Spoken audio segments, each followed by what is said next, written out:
Hello and welcome to the Deits MLB Postgame Talk. We have some good headlines. The Giants postgame show, which we will get to. Steven Strasburg being shut down for 160 innings. He went 145 and 1/3 right now. Melky Cabrera, Juan Nunez associate, getting banned from the 30 parks. And Billy Hamilton stealing his 146 steal. Will he be a big contributor for the Reds? And I do have special guests. I do have Nathan Zaltzman as my first one, and I will have Steven Hughes as my next one. I do have Nathan Zaltzman right now. Nathan Zaltzman, how are you? I'm good, thank you, Robert. Alright, well, let's talk about first Steven Strasburg tonight, going 6 innings, 10 strikeouts, and allowing 1 earned run. Do you think that being shut down will be the greatest thing for the Nationals, even though they do have the best record? Yeah, I think it is the best thing for them to shut him down. They are, if I have to name one team right now who they walk in the playoffs, I probably have to go with Nationals, even without Strasburg. And what they're doing is they're shutting him down to preserve for the future, because they know they can be good well into the future. And they want him with them. They don't want him to get injured in this season. They just try to go for it all now, but if he gets injured, it's going to hurt their chances many years ahead. They might not quite be as good, so they want to sustain their success. Well, good observation there. Do you think, how much wins will Steven Strasburg get before he gets shut down? I think they're going to be pretty conservative. Like I said, 106 innings, I think they're probably going to stick with that number before he gets shut down. I don't think they're going to go much more after that. Do you think the Nationals could still hold it without him? Do you think that maybe if they're 10 games over 500, they'll be fine, or do you think the Braves can catch up? Well, I don't think the Braves are going to catch them. Will the Braves be in the playoffs? Yes, I think they've got the first wild card. I think they're going to win that wild card game. So I don't think the Braves are going to catch them. But the Nationals, even without Strasburg, are a very dangerous team. They acquired a few guys in Gio Gonzalez and Edwin Jackson, who were a few questionable guys, but have done very well for them this year. And I think they've got the pitching and the offense, even without Strasburg, to go well into the playoffs. I wouldn't be surprised to see him in the World Series. So what you're saying is Jordan Zimmerman, Edwin Jackson, and Gio Gonzalez can, carry the team to the playoffs, even when Strasburg gets shut down, those 3 pitchers can carry that team, right? Yeah, well, Jordan Zimmerman's a guy that gets really overlooked. Strasburg has really kind of overshadowed him, and he's a guy with a lot of potential. He fits very, very well this year. He's probably going to be their number 1 starter in the playoffs if Strasburg gets let down. They got some good guys after that. And of course, they got Harper. Right now, they're the greatest, nothing like Trout. They still got some good guys on offense. And I think they can still be dangerous without Strasburg. I think it's very easy to shut them down. Do you think Jordan Zimmerman is one of the most underrated pitchers in the game today? Yes, I think he is. He's so young. He's got so much potential. His stuff is so good. So he gets absolutely no credit. Because everyone, when they think Nationals pitching, it's Steven Strasburg. Everyone likes to see the guy who throws 100 miles an hour. The guy has a 90-mile-per-hour changeup. Everyone loves watching him pitch. I love watching him pitch. You can't blame them. But I think Jordan Zimmerman really gets overlooked. He's a very quality pitcher. He's the type of guy. I think him and Strasburg could develop into a great 1-2 punch for the Nationals in the future. All right, well, let's hope that I know the Nationals are the best record. They can hold it, I think, and they'll be the top in the NL East. Now let's move on to a different topic here. We do have Melky Cabrera. His associate Juan Nunez gets banned from the 30 Major League parks because of a scheme. He masterminded a failed scheme to explain away Cabrera's positive test for testosterone for using it and making a fake website. What do you think of that, Nathan? Well, I don't like banning people from the parks. I mean, if it's Melky or his associate, I think they should have the right to go to the stadium and watch their team, even though he is suspended. I think he should be able to go there, watch his team, cheer them on. I don't really get the point of banning them from stadiums, even if he did take steroids or what his associate did. There's no point to it for me.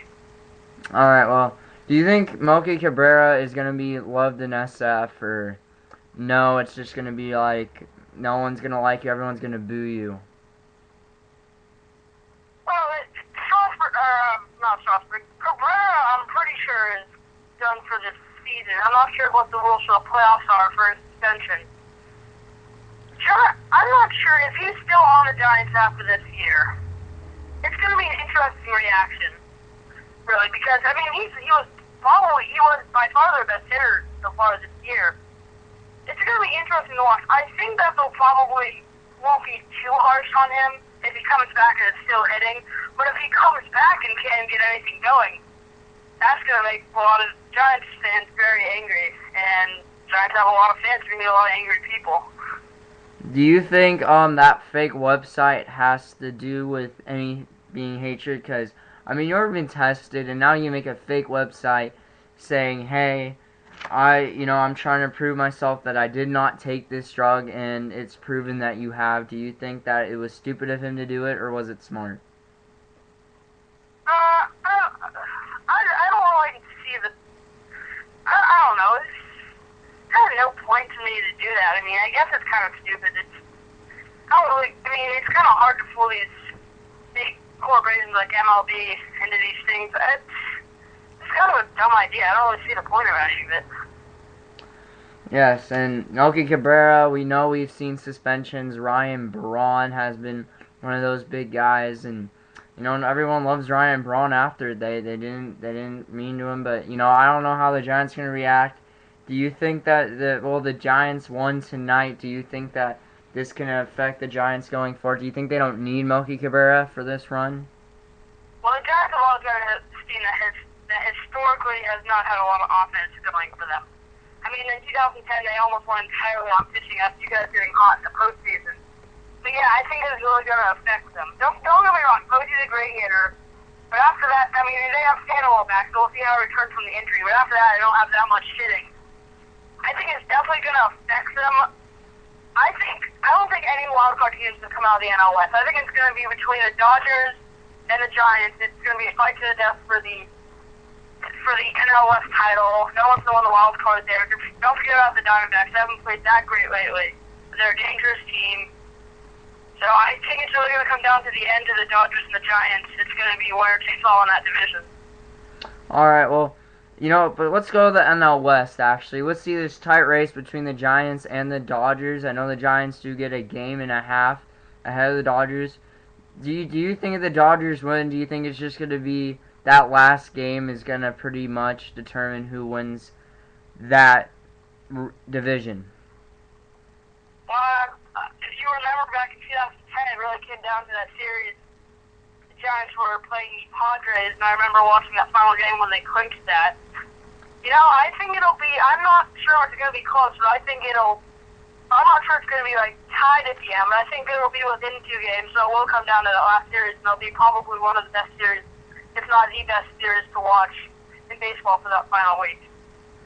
All right. Well, we're gonna go to a commercial break here. Coming up in the next half, we'll talk about Billy Hamilton, a really good prospect for the Reds, 146 steal. More about the Giants, and more about divisions. Nate Zaltzman will still be with us after the break. And we're back on the air for Deits MLB Postgame Talk and top headlines as well. Billy Hamilton being a really good player for this Reds, being a really good prospect for them. Will he make a big difference when he comes up? I think they're just going to bring up to be a pinch runner in big situations. These type of prospects, if he was a guy who could run, which he can run, but he could also hit, he'd be probably easily one of the top prospects in all of professional baseball. The reason he's not is that he's not a great hitter. An example of that, the Blue Jays has brought up a kid named Anthony Gose. The kid can run like anybody you've ever seen. He's one of the fastest guys in baseball right now, but he can't get on base. He can't hit the curveball, and it's kind of, it's interesting watching him knowing that if he gets on base, he's going to be on second pretty easily. But the problem is getting on base. That's the same thing with Billy Hamilton. If he gets on base, he's going to have an easy still on base. The question is, can he get on base? So I don't think he's going to make that much of an impact for the Reds. Just pinch running in late game situations. I'm looking up his stats here, and he's been caught stealing 33 times this season. If he does get called to MVP, will that affect him a lot because the pitching and catching is a lot more different from AAA to MLB? to get caught 30 times, but when you're stealing how many bases down, I mean, that's not a terrible ratio. I mean, I've seen guys who've stolen 70 bases but also been caught 30 times. I mean, that's not that great. But when he's stealing his type of bases and only being caught 30 times, I don't think it's to make that much of a difference. And yes, the catching and pitching the catching arms are better, the release is better, and the pitchers are better at holding runners. I don't think it's going to be that much of a difference, though. I don't think he's going to, be perfect up here, but I don't think it's going to make huge difference. I think once he gets on base, I think he's going to rack up a few stolen bases. All right, so I think that Billy Hamilton will be a great pickup for the Reds. It's just that, he is a good hitter. He's a consistent. He's just not a home run type of guy. Shout out to Nathan on that. He's more of a single type of guy. You can just, as long as he gets on base, he's gonna steal no matter what. And 147 is a big number. Now, Nathan, when he gets in the league, do you think he'll reach that goal? Wait, is that much? I don't think so. No. Even in the peak of his career, I don't think he's going to be that great of a hitter. Of course, he's going to be the guy that once he gets on base, he's going to be on second. It's almost like hitting a double for a single.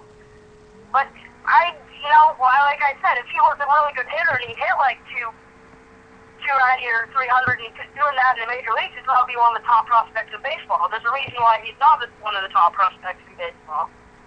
He's an exciting guy to watch, but I would be surprised if we see him hit or even in the starting lineup that much in September. Maybe not more than a few times. 2 or 3 times. He's mainly just going to be a pinch runner in late game situations.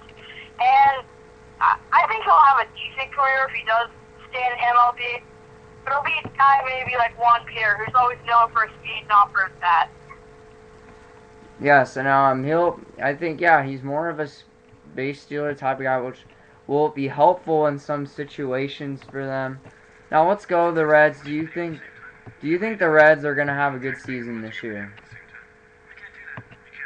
Yeah, you got to remember, back years ago, they got into the playoffs. Everyone's really excited about that. They had the walk-off home run, that clinched division stuff. And then everyone's excited. They got into the division series, and the Phillies just absolutely destroyed them. They couldn't get anything going against the Phillies. I think they're a little bit of a better team, and you can see that by the fact that they're missing their best hitter, Joey Votto, who was an MVP candidate before he got injured, might even still be. But without him, they're still one of the best teams in baseball. So I think that they're going to go farther. I wouldn't be surprised if we saw Washington and Cincinnati in the NLCS. That's going to be a great matchup to watch. Watch out for both those teams. And the Reds are a dangerous team. Interesting. Well, talking about NL MVP talk, who are your top 3 candidates? And do you think Andrew McCutchen can be the one? Well, you said Andrew McCutchen. Yeah, I think he's probably my number 1 right now. I mean, the Pirates, if you look at them, they're a great young team. They've got some surprise pitching, but they wouldn't be where they are right now without Andrew McCutchen. Like, don't get me wrong, they got 2 guys. Like, Neil Walker's a pretty good hitter. Pedro Alvarez, guy coming into his own. They got some great young guys. But Andrew McCutchen is the guy driving that staff. Without him, I don't think the Pirates may still be in it, but I don't think they're in that second wild card. They may be a little bit farther back. Other guys, probably the best, in my opinion, the best pickup of the offseason, Carlos Beltran's having a great year for the Cardinals. Don't forget about them. They're hot right now. They keep winning games. And even though it's all Cincinnati right now, and of course we have surprise Pittsburgh, watch out for the Cardinals and Carlos Beltran. Then Brian Braun, amidst the steroid scandals, having another good year. It's another guy to watch out for. So other guys I think will probably be my top 3 NL MVP candidates, but right now, for sure, it's Andrew McCutchen. Interesting. Well, thank you, Nathan. Thank you for so much being on the show and talking about different topics. I hope to have you on again. All right, thank you. That was Nathan Zaltzman from National Sports. He will do a show. He's a big MLB guy as well. And we do have a second caller, Stephen Hughes. We are actually going to go to Giants postgame live. Giants did win tonight 4-1. Taking the game and a half against the Dodgers. What an interesting matchup. Pagan got a double and an RBI. Posey got 2 RBIs and he's on 79. Brandon Crawford got his 39th RBI. And, what a great game for Lincecum. You have to give him credit. And he pulls out his 7th